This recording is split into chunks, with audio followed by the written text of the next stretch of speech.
다음으로는 여인영의 기록 순번 649번에 있는 메모 중에 10월 27일 19시 33분 37분경 메모를 제시하겠습니다. 증인, 위 메모는 김영현 장관이 한 말을 당시 메모했던 것입니까? 이것도 마찬가지로 동일한 사유로 증언을 거부합니다. 이 메모야말로 조각조각 나 있는 것 중에 하나라고 저는 개인적으로 그렇게 생각하고 그렇게 기억하고 있습니다. 네. 군인이 쓴 메모에 저것이 있는 것이 도대체 뭐가 이상한 거죠? 아니, 이상하다고 더군다나 말씀드리는 거 아닙니다. 저는 합동 그 방첩 사령관으로서 전시 임무가 합수본부장 임무를 수행하게 돼 있습니다. 그런 사람이 저기서 써 있는 저게 도대체 뭐가 이상하다는 겁니까? 근데 그 조각조각 나 있는 것을 왜 메모를 쓴 사람은 저걸 누구한테 보낸 적도 없고 누구랑 공유한 적도 없는데 그 조각조각의 일부를 가지고 왜 스토리라인을 스스로 만들어서 정말 개인적으로 저는 이 부분이 너무 안타깝고 너무 억울하고 그렇습니다. 그러나 제 형사사건과 관련되어 있기 때문에 이것은 증언 거부하겠습니다. 네. 이 메모를 보면 점령, 출입 통제, 현장 보정, 군 검경 합동 수사라는 내용이 나옵니다. 이것과 관련해서 증인은 군검찰 조사 당시에 이것은 국회가 아니고 선관위 이야기였던 것 같고 선관위 얘기는 전부터 계속 했었다. 이것도 그때 당시에 장관이 전화로 말씀하셨던 내용을 메모한 내용인 것 같다라는 취지로 말씀하셨는데 맞습니까? 증언 거부하겠습니다. 결국 위 메모를 보면 김영현 장관이 이전부터 여러 차례 선관위 부정선거에 대한 수사가 필요하다는 말을 하였던 것으로 보이는데 어떻습니까? 증언 거부하겠습니다.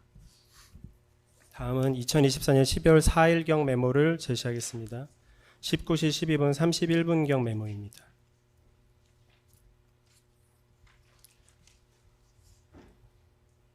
이 메모를 보면 김현지 강 위원, 정진상, 이석기에 관한 이름이 기재되어 있습니다.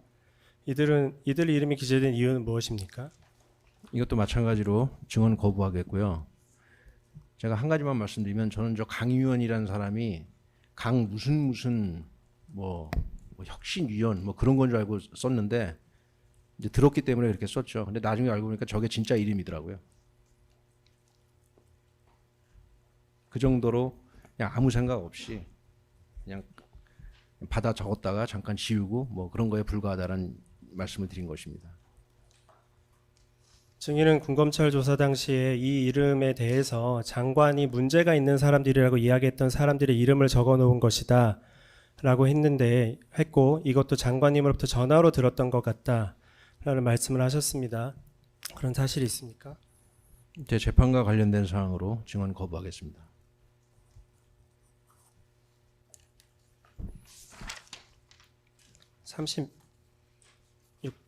항 질문 드리겠습니다. 다음으로 같은 날 19시 48분 45분경 메모입니다.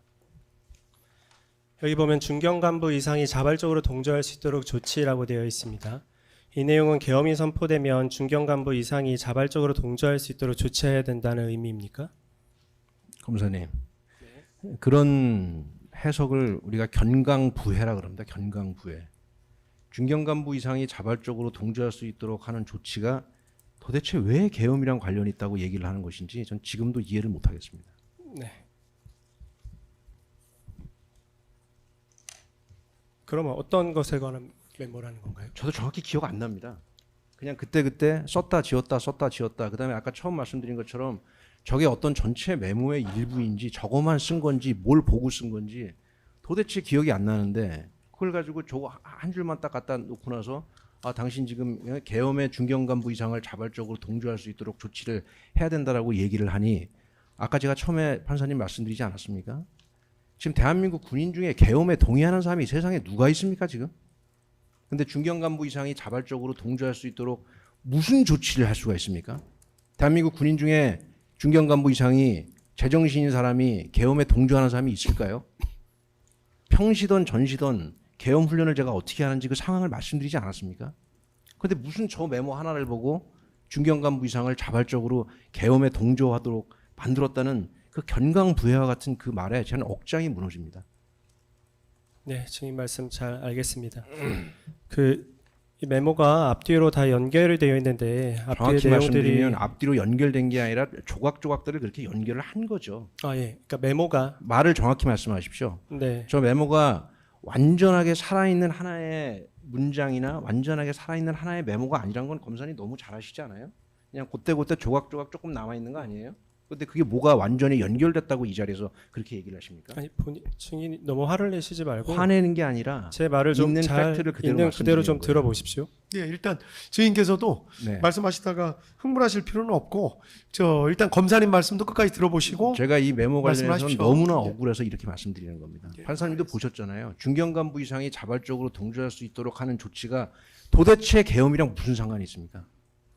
중견간부 이상을 계엄에 자발적으로 동조할 수 있도록 할 수 있는 조치 방법이 있습니까? 그 방법이 있어요? 월급 많이 올려주면 중견간부 이상이 계엄에 자발적으로 동조합니까? 대한민국 군인들 수준이 그럴 것 같습니까? 네, 제가 조금 감정이 격해져서 죄송합니다. 예, 차분하게 말씀하시면 됩니다. 예, 계속하실까요? 다음 메모 제시하겠습니다. 이 메모는 11월 5일 16시 45분 43분경 메모입니다.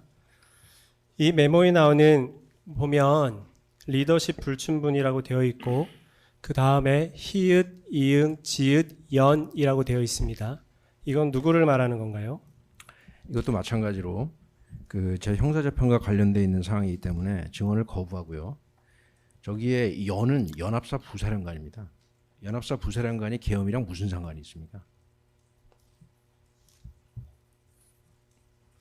네, 증인은 군검찰 조사 당시에 히읗은 합참의장, 이응은 육군참모총장, 지읒은 지작사령관, 연은 연합사 부사령관을 의미한다라고 말을 하셨는데 그렇게 얘기한 것이 맞고요. 네, 지금 뭐 계엄과 관련된 국무회의를 하거나 계엄과 관련된 여러 가지 조치를 할 때 연합사 부사령관이 무슨 상관이 있습니까? 연합사 부사령관님은 계엄과 아무 상관이 없습니다. 그 사람은 한미 간의 그 작전에 관한 부분을 담당하시는 분입니다. 더 이상은 증언 거부하겠습니다. 네, 계속 질문 드리겠습니다. 그 증인은 군검찰 조사 당시에 11월 6일은 장관 집무실에서 대면 보고를 해야 하는 날이었는데 그때 대면 보고 때 계엄에 관해서 또 얘기가 나오면 반대의 의견을 말하기 위해서 적은 메모라고 본인이 진술하신 적이 있습니다. 11월 6일 날 장관님께 계획되어 있는 대면 보고 시에 계엄이 불가능하다는 얘기를 제가 분명히 말씀드렸고 그걸 어떻게 얘기를 해야 되나 혹시라도 그런 얘기가 나오면 그것을 어떻게 말씀을 해야 되나라는 것을 혼자 생각하면서 그냥 끄적끄적거린 메모 중에 일부인 것 같습니다. 제가 볼 때는 그 정도로 기억이 날 뿐입니다. 네네. 그래서 당시 군검찰 조사 당시에 계엄을 하기 위해서는 이러한 군 수뇌부에 대한